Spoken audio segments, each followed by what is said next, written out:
Oh, Dean, obviously it's always pleasing to get points on the road. What do you make of today's performance? Oh, look, I thought it was a really professional performance. Dandenong's always a hard place to come. Obviously, I know them pretty well because I was here last year, and we tried to make this place a fortress when I was here, and Stuart's obviously done the same.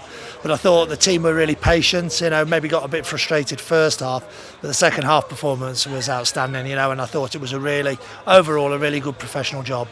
Where do you think the game was won today? Look, I think it was basically the patience. I mean, we restarted the second half on fire, and we were camped in their half, creating chances.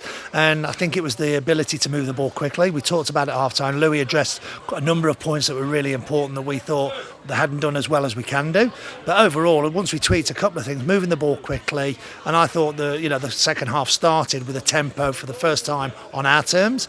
And I think Dandenong were comfortable in the sense that if they finished 0-0, it was still a valuable point for them. Where we were obviously coming here for 3 valuable points.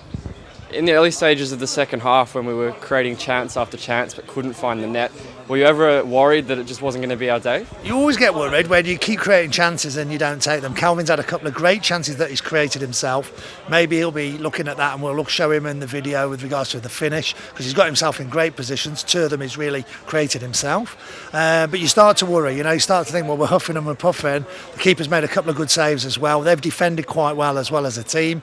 But I always thought if we got one, we'd go on and win it. And then when you get one, you're thinking, well, do we need a second one to finish it off? And fortunately for us, I think the performance deserved, the 2 goals that we did score, and I thought it was a worthy win.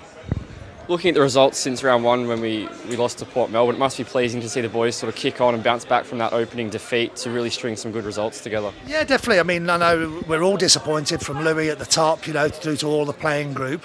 But what we didn't do, we didn't panic. We talked about things that we thought had gone wrong on the first game. And, I know 3-1 sounds like a bit of a beating, but I didn't think that was ever the game. It was 2-1.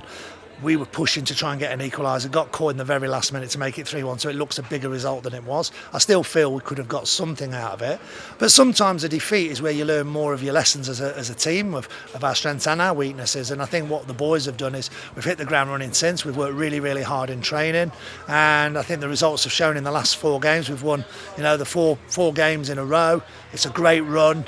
We're now not conceding goals. I think we look organised. We always look very dangerous going forward. So I'll put it down to the coaching staff and the playing group really working hard together, and we've just got to continue that. It's certainly not a finished job. It's only the beginning of it, but I think sometimes you need to go 1 step back to go 2 forward, and maybe that was our slap in the face.